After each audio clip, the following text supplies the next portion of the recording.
Usually when we talk about a medical diagnosis, there's this expectation of, like, clinical precision. Right, yeah. Neatly categorized. Exactly. Like, you break your arm, the x-ray shows that jagged white line across the bone, and the doctor just points at it and says, there's the problem. It's binary, broken or not broken. Right. We like things to be visible because a clear physical problem implies a clear physical solution. But you step into the world of human behavior, specifically into the neurobiology of why we do the things we do, and suddenly that x-ray machine is just useless. Yeah, totally useless. The diagnostic landscape gets incredibly murky. Murky is the perfect word for it. And that brings us to what we're doing today. Welcome, listener, to the Deep Dive. We are unpacking a massive stack of sources today, focused on a curriculum known as PAC F2, which is called Building the Habit. And this is such a fascinating topic because it applies to literally everyone listening. It really does. So our objective here is to cross-reference modern neurological findings. Things like the function of the basal ganglia and James Clear's work in atomic habits, with ancient biblical mandates like Joshua 1.8 and the philosophical writings of Ellen White. Which is a pretty wild combination of sources, right? It is. Yeah. But at the center of all these sources is this mystery that, practically every human being has experienced. Okay, let's unpack this. Why is it so profoundly exhausting to start a new positive routine, but practically impossible to break an old destructive one? Well, the answer to that mystery actually begins with your body's energy budget. Oh, interesting. Okay. Yeah, so your brain is a metabolic anomaly. It represents roughly, 2% of your total body weight, yet it consumes nearly 20% of your daily energy. Hey, wait, 20%. Just for 2% of the mass. Exactly. From an evolutionary biological standpoint, that is a dangerous vulnerability. So the brain operates with this primary overriding directive, which is to conserve energy at all costs. So it's basically always looking to cut corners. Constantly. It is constantly looking for ways to offload expensive cognitive work.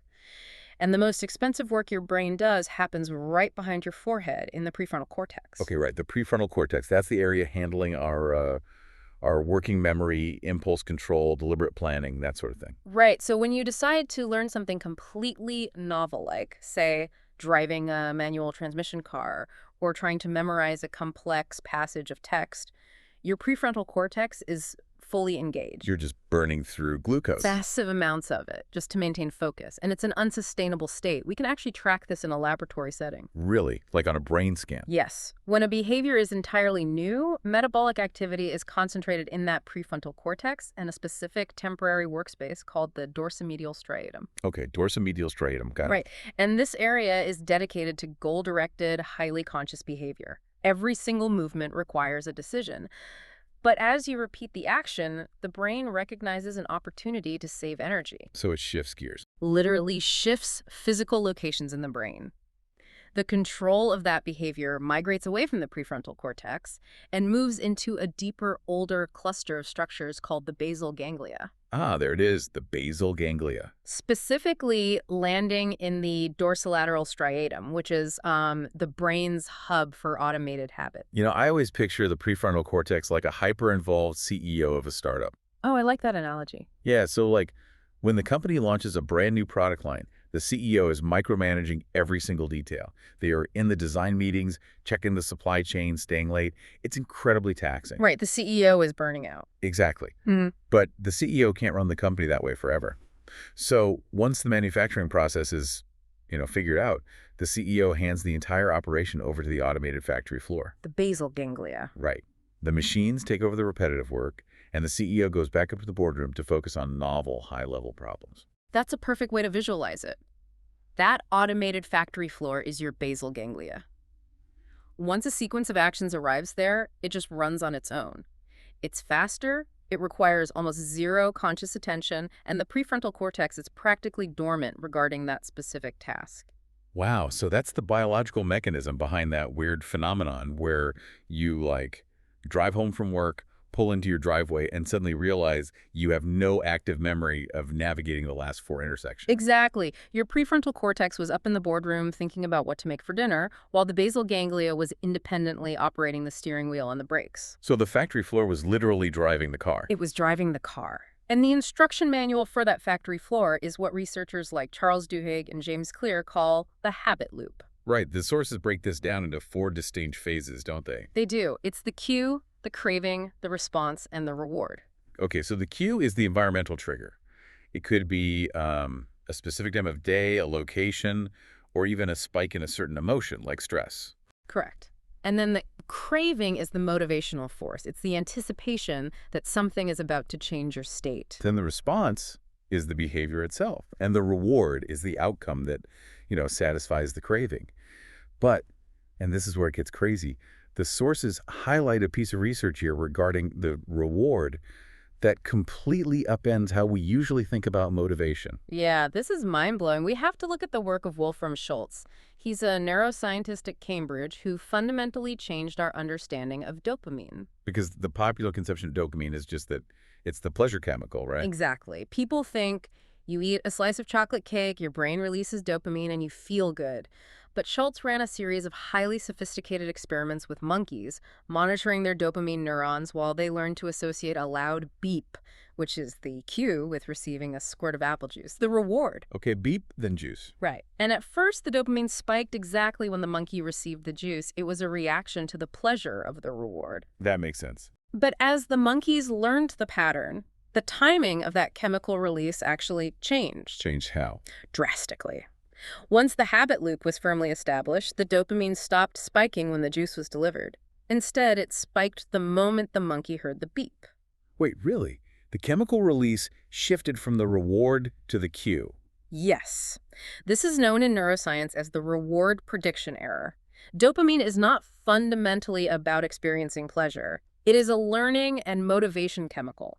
Its job is to compel you to take action. So it's pushing you forward. Right. If the reward you receive exactly matches what your brain predicted based on the cue, your dopamine levels simply remain at baseline during the actual consumption of the reward. Okay, let me make sure I'm mapping this correctly onto human behavior. So if I have a habit of walking to a specific bakery every afternoon, I am not actually addicted to the physical experience of eating the pastry. Not neurologically, no. I am addicted to the anticipation of the pastry. Exactly. The dopamine hits when you see the bakery sign or check your watch at 3:00 p.m., and that chemical surge is what physically propels you out of your office chair and down the street. Wow. That anticipation is what gives environmental cues such immense, almost magnetic control over our lives. It really does. The craving isn't a desire for the outcome. It's a biological imperative to initiate the routine. And, understanding this is crucial because it exposes the flaw in how most people try to build new routines. Yeah, they focus entirely on the outcome, the reward, and ignore the necessity of building reliable cues. Exactly. But this brings us to a massive psychological roadblock. When people set out to build a new loop, they inevitably run into a very specific, culturally ingrained timeline. We are constantly told that if we can just hold on for 21 days, the new behavior will become automatic. Oh man, the infamous 21-day rule, you see it everywhere. Magazine articles, fitness boot camps, corporate wellness seminars. That's ubiquitous. But the origin of this number has absolutely nothing to do with building neural pathways, does it? No, it doesn't. It goes back to Dr. Maxwell Maltz, a plastic surgeon practicing in the 1950s and 60s. He published a wildly successful book called Psycho-Cybernetics. And what did he find? Well, Dr. Maltz noticed a pattern in his clinic. When he performed a rhinoplasty, a nose job, or when a patient had a limb amputated, it took an average of about 21 days for the patient to adjust to their new reflection in the mirror or for the phantom limb sensations to fade. Wait, so he was observing psychological adjustment to a physical change? Yes, but the self-help industry seized on that number, stripped it of its medical context, and applied it to the neurological process of habit formation. They took a subjective observation about getting used to a new face and transformed it into a rigid universal law for automating behavior. That is wild. It is a complete myth. A complete myth. Which is incredibly frustrating if you've ever tried to start a difficult habit. I mean, imagine setting your alarm for 5:30 a.m. to read and exercise. Day 10 is hard. Day 15 is grueling. You get to day 22, the magical threshold, and your brain is still fighting you with every ounce of its energy. And you just feel like a failure. Right. You assume you lack discipline or that you're just not the kind of person who can wake up early. But listener, you aren't failing. You are just measuring yourself against a plastic surgeon's timeline for adjusting to a nose job. Exactly. So what is the actual biological timeline for the prefrontal cortex to hand a behavior over to the basal ganglia? We actually have concrete empirical data on this from a landmark 2010 study conducted by Philippa Lally and her research team at University College London. Okay, what do they do? They recruited 96 participants and tracked them for 12 weeks. Each person chose a new daily behavior related to health. Some chose simple actions like drinking a bottle of water with lunch. Others chose highly complex, high-friction actions like running for 15 minutes before dinner. And they tracked how automatic it felt. Yes, they measured their self-reported automaticity every single day, essentially asking, how much cognitive effort did it take to do this today? And the findings dismantled the 21-day myth completely. I bet. What were the numbers? The time required to reach peak automaticity ranged wildly, from 18 days for the simplest tasks all the way up to 254 days for the complex ones. 254 days. That is over 8 months of deliberate, conscious effort before the brain fully automates the routine. Yep. But the average across all participants, combining the simple and the complex, was 66 days. That is the timeline we should be looking at. If you are struggling on day 30, you are merely halfway through the biological construction zone. That should be a massive relief for anyone listening. Yeah. But what if you mess up? Did this study look at failure? It did, and it revealed something incredibly encouraging about how our brains handle failure. They found that missing a single day did not materially affect the long-term habit formation process. Oh, wow. So the brain isn't a fragile house of cards. If you oversleep on a Tuesday or you forget to do your reading on a Thursday, you haven't destroyed the neural pathway. Not at all. The progress isn't wiped to zero. The biological construction simply pauses. Exactly. If you resume the behavior the next day, the compounding effect continues. And understanding what is physically happening during those 66 days requires looking at Donald Hebb's famous postulate from 1949. Oh, the wiring one. Neurons that fire together wire together. That's the one. When you perform a new action, specific neurons in your brain co-activate. Repeated activation strengthens the synaptic connections between them. But there is a secondary structural change that is even more vital. What's that? The axons, the long, thread-like cables that connect these neurons, begin to be wrapped in a fatty, insulating substance called myelin. Ah, myelination. I always thought of myelin like the rubber coating around an electrical wire in a house. Like if the wire is bare, the electrical signal leaks out and the transmission is slow and inefficient. That's a highly accurate way to visualize it. In the brain, specialized cells called oligodendrocytes physically wrap themselves around the activated axons, adding layer after layer of myelin. The more you repeat the habit, the thicker this myelin sheath becomes. Which speeds things up. Drastically. This insulation prevents the electrical action potential from dissipating, which dramatically increases the speed and efficiency of the neural transmission. An unmyelinated nerve fiber might conduct a signal at about 2 miles per hour. Okay. A heavily myelinated fiber can conduct signals at over 200 miles per hour. Wow. It's literally the difference between walking down a muddy dirt road and driving a sports car on the Autobahn. Yeah. You are physically carving a frictionless high-speed groove into the architecture of your brain. You really are. And, if routines are physically altering the structure of our minds over a 66-day period, it completely reframes how we view our daily schedules. I mean, a schedule isn't just a list of tasks to be checked off. It is an instrument of self-construction. Every repeated action is building a permanent version of who we are. Which aligns perfectly with the core thesis of James Clear's work. Clear argues that the most superficial layer of behavior change is outcome-based. Right, like focusing on what you want to achieve. I want to read 20 pages a day, or I want to lose 10 pounds. The motivation is entirely external. Exactly. But the deepest, most resilient layer of change is identity-based. An identity-based habit focuses on who you wish to become. Instead of saying, I want to memorize a Bible verse, you adopt the identity. I am the type of person who hides God's word in my heart. So as Clear suggests, every action you take is a vote for the type of person you wish to become. Yes. And what's fascinating is how this modern secular psychological insight was articulated over a century ago in a theological context. Yes. The sources bring in the writings of Ellen White, an incredible prolific author who wrote extensively on the intersection of the mind, character, and spirituality. Right. She coined an aphorism that synthesizes everything we've just discussed. Character is a revelation of habit. I love that quote, because character isn't what you claim to value on a survey. It isn't your intention. Character is the crystallized, accumulated pattern of your habitual choices. She presented a framework that strips away the romanticism we often attach to moral development. We have a tendency to believe that our true character is forged in moments of massive, dramatic crisis. The burning building scenario. We all like to imagine that if a sudden crisis hit, we would instantly step up and become the hero. We think the pressure of the moment will somehow manufacture the courage or the integrity we need. But White's teaching argues the exact opposite. The crisis does not create the character. It merely reveals the character that has already been meticulously built in the shadows. In the mundane stuff. Entirely in the ordinary, mundane, highly repetitive choices made when absolutely no one is watching. If you are habitually impatient with your family on a Tuesday evening, or if you regularly compromise on small honesties at work, you are actively myelinating the neural pathways of impatience and deceit. So when the massive moral test finally arrives, You will not magically rise to the occasion. You will simply default to the identity you have already automated. it is the 66-day myelination process applied to our moral and spiritual lives. That is heavy. And the sources point out an insight White published in 1888, detailing what she called the expansion law of the mind. She wrote that the mind will naturally narrow or expand to the dimensions of the things with which it becomes familiar. The historical context of that statement is staggering. She published that concept 61 years before Donald Hebb formalized the theory of neuroplasticity. Wait, really? 61 years earlier? Yes. She recognized that the human brain is not a static organ.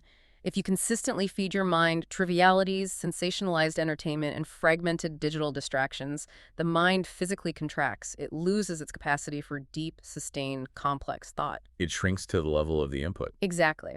Conversely, if you force the mind to grapple with complex truths, noble themes, and the deep realities of Scripture, it physically expands its capacity to comprehend and internalize those concepts. So applying this to you, the listener, in your daily reality, if you want to change your character, if you want to become a different person, you cannot rely on abstract resolutions. You cannot just decide to be more patient or more spiritual. Right. Abstract intentions don't myelinate pathways. You have to target the micro habits. Yeah. What is the very first thing you do when you open your eyes in the morning? How do you manage your attention when you have 3 minutes of downtime in a grocery store line? Those tiny votes are aggregating into your identity. But this introduces a massive complication. Mm-hmm. If we need to change these deeply grooved microhabits, we have to talk about willpower. We have to talk about the mechanism that actually initiates change. Okay, let's go there. Ellen White provides a definition of the will that is highly countercultural today. She defines the will not as your internal desire, your emotional preference, or your good intentions. The will is the executive faculty that converts a decision into an action. She referred to it as the kingly power of reason. Which maps flawlessly onto the prefrontal cortex we discussed earlier. The prefrontal cortex is the executive center. You can desire to eat a salad, you can fully intend to wake up at 5:00 a.m., but desire and intention are useless without the executive faculty that physically makes your body move. Exactly. Okay, but I need to push back on this concept because it sounds dangerously close to just telling people to try harder. I see where you're going with this. Right, because if I am deeply addicted to a behavior, say, scrolling social media for 4 hours every night, or a cycle of reactionary anger, my prefrontal cortex is exhausted. The limbic system, the emotional center of my brain, is dominating the relationship. Telling someone in that state to just use your will feels like telling a drowning person to just swim harder. It's theoretically true, but practically useless. How is the concept of the will actually helpful here? That is the exact tension White addresses. She distinguishes sharply between a passive will and what she calls a consecrated will. She explicitly acknowledges that the will is weakened by yielded appetite. Every time you surrender to a destructive habit, the neural groove deepens and your prefrontal cortex loses a fraction of its inhibitory control. So you are correct.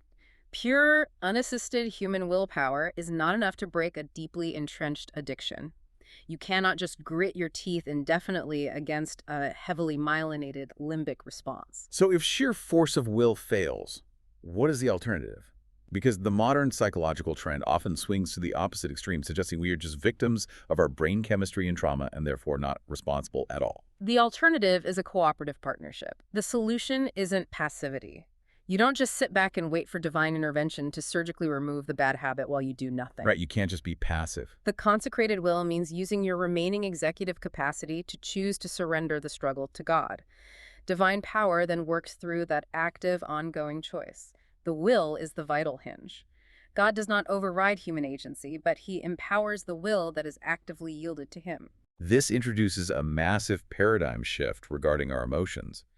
If you are waiting to feel motivated before you take action, you are fundamentally misunderstanding the role of the will.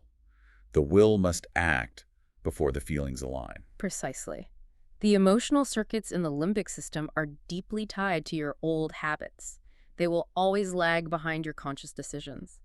If you wait until you feel a profound sense of spiritual hunger to open a Bible, or if you wait until you feel a deep well of natural empathy to forgive someone who wronged you, you will be waiting forever. The feelings will not arrive first. The executive will must initiate the action in the complete absence of the feeling. It's the gym analogy dialed up to 11. When my alarm goes off in the dark, my body does not want to do squats. My limbic system is screaming that it is cold, that I am tired, and that staying under the blankets is the only logical choice. If I consult my feelings, I stay in bed.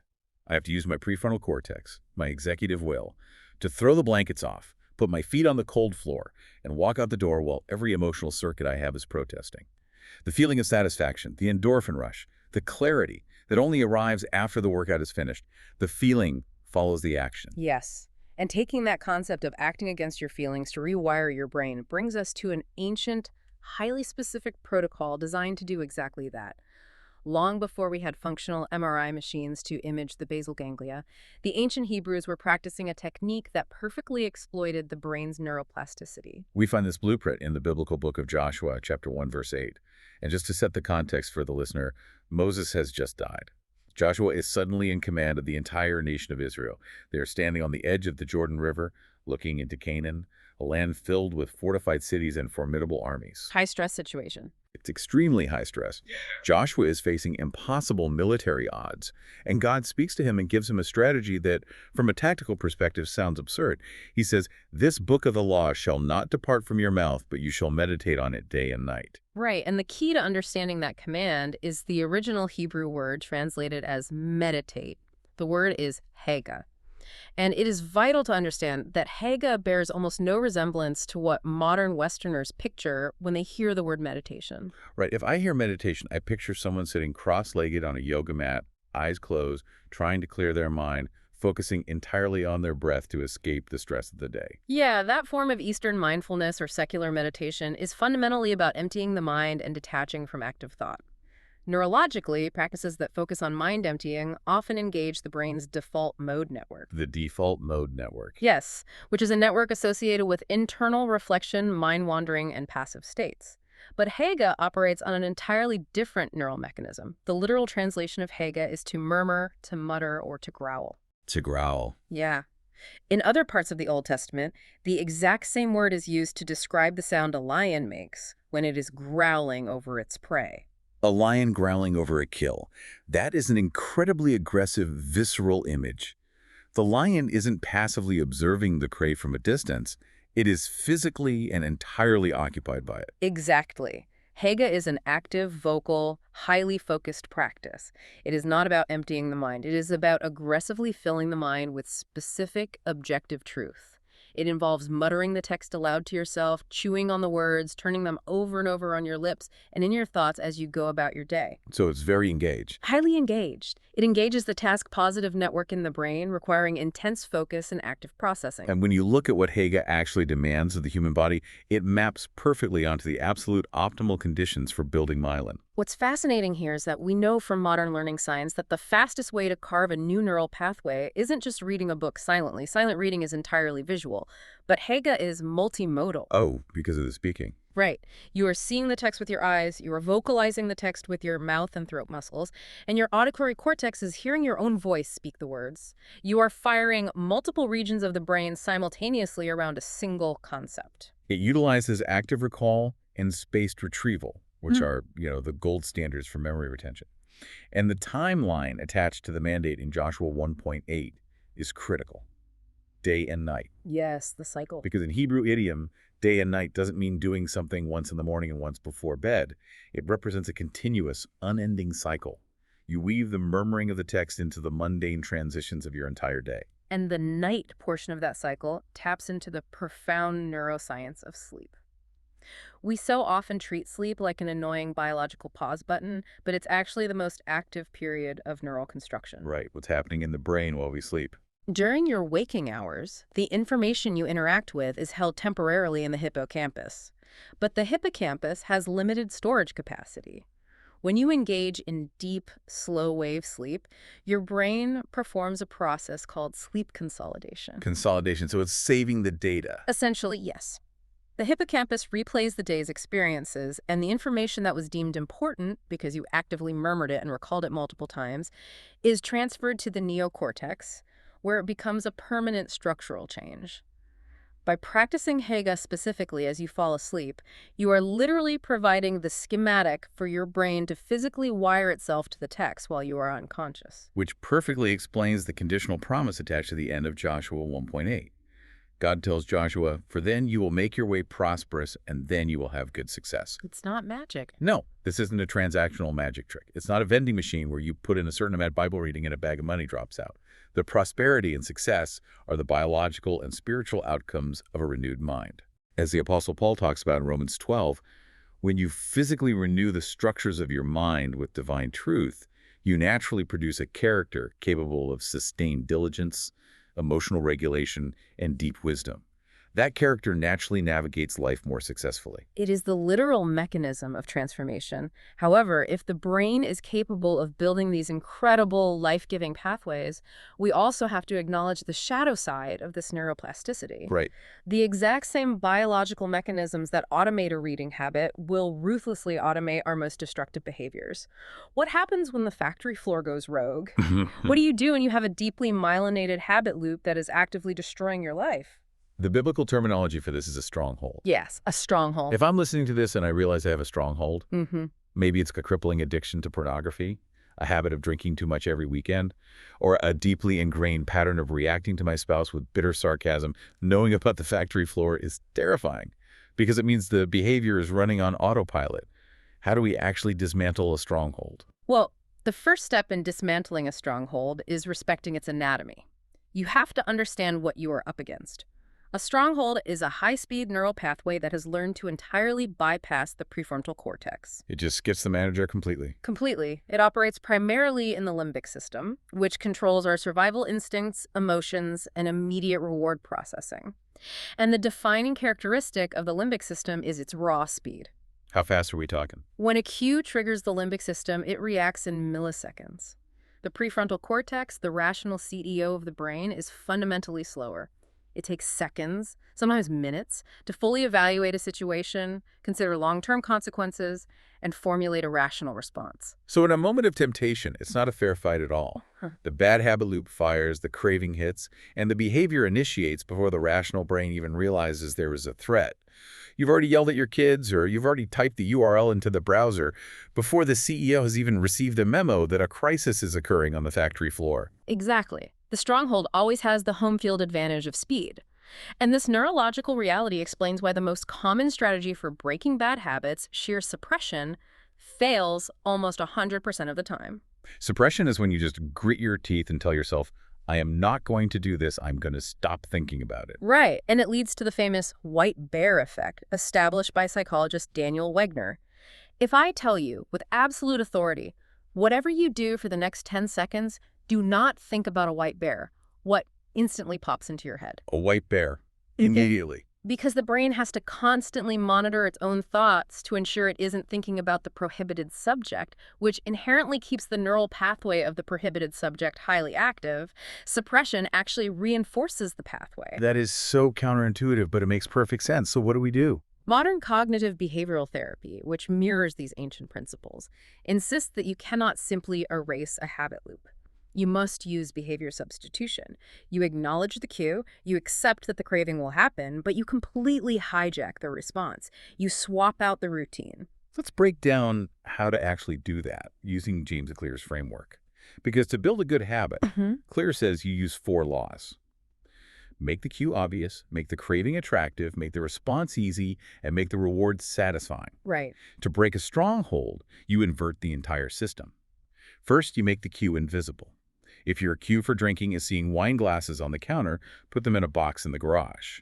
If your cue for a digital addiction is your phone being on your nightstand, you physically remove the device from your bedroom. You sever the environmental trigger. Then you make the behavior unattractive, usually by reframing your mindset about what the habit is actually doing to you. Third, you make the behavior difficult. You add massive amounts of friction. Friction is key here. It is. If you want to stop endlessly scrolling, delete the social media apps from your phone so you have to log in on a desktop computer. Put your home writer on a timer that shuts off the internet at 10 p.m. You force the limbic system to slow down, buying precious seconds for the prefrontal cortex to come online and intervene. And finally, you make the behavior unsatisfying. But because we established that the limbic system is always going to be faster in the heat of the moment, you cannot trust yourself to make the right choice when the cue appears. You have to utilize a concept called pre-commitment. The sources refer to this as the Daniel principle. Yes, looking at the biblical book of Daniel, chapter 1. Daniel is a captive in Babylon, surrounded by the wealthiest, most indulgent culture in the world. He is offered the king's rich food and wine. The ultimate temptation. Oh, right. But the text notes specifically that Daniel resolved that he would not defile himself long before the food was ever placed in front of him. He made the executive decision while he was in a cool, rational state, far away from the limbic trigger of smelling the food or feeling the social pressure of the banquet hall. By the time the temptation arrived, the decision had already been executed. The friction was already in place. And crucially, Daniel didn't do this alone. He did it alongside 3 friends. Which brings up the final, vital component of demolishing a stronghold: community. Why is accountability to other human beings so effective on a purely neurological level? Well, the human brain evolved to prioritize social connection as a matter of literal survival. Because of this, our neural circuits for processing social pain like rejection, shame, or isolation, and social reward like acceptance and validation are incredibly powerful. They're deeply embedded in the same regions that process physical pain and survival drives. So when you attempt to break an addiction in secret, you only have your own prefrontal cortex fighting the battle. Right. But when you are truly accountable to a community, you leverage those deep social circuits. The friction of having to look another human being in the eye and confess a failure becomes a massive deterrent. It makes the bad habit profoundly unsatisfying. And on the flip side, Conversely, the social reward of being known, encouraged, and supported releases dopamine that reinforces the new substituted behavior. man, that is powerful. So, tracing the massive arc of what we've explored today, we started by looking at the incredible energy demands of the brain, watching the prefrontal cortex hand off its burdens to the automated factory floor of the basal ganglia. We dismantled the 1960s plastic surgery myth and established the empirical 66-day reality of carving high-speed myelin pathways into our nervous system. We saw how that biological rewiring forms the foundation of James Clear's identity-based habits, and how it proves Ellen White's profound theological insight that character is simply the crystallized revelation of our microhabits. We redefine the will not as a fleeting feeling, but as the executive power that must take action before the emotional circuits are ready. We looked at the ancient, aggressive practice of Haga, filling the mind with objective truth, speaking it aloud, and letting our sleep cycles consolidate it into our very architecture. And we examined how to tear down limbic strongholds, not through exhausted willpower, but through friction, substitution, pre-commitment, and the neurobiology of community. Which brings the entirety of this deep dive directly back to you, the listener. The ultimate realization here is a complete reframing of how you view a single, ordinary day. Every single day. The micro choices you are going to make today, whether to open a book or open an app, whether to take a breath before responding to an insult, whether to murmur a profound truth or fixate on an anxiety, these are not fleeting moments that evaporate into the past. They are the physical construction materials of your future brain and the spiritual architecture of your permanent character. It leaves us with a final, lingering thought. Ellen White wrote that a character formed according to the divine likeness is the only treasure that we can take from this world into the next. If that is true, then your mundane morning routine, the 10 minutes you spend resisting a digital trigger, or the friction you push through to engage in Haga while you drive to work, is not just an item on a self-improvement checklist. No, it's so much more. It is quite literally eternal architectural work. The X-ray machine might never be able to capture the muddy waters of human motivation, but those myelin grooves are being carved right now, action by action. The only question that remains is, what are you building today?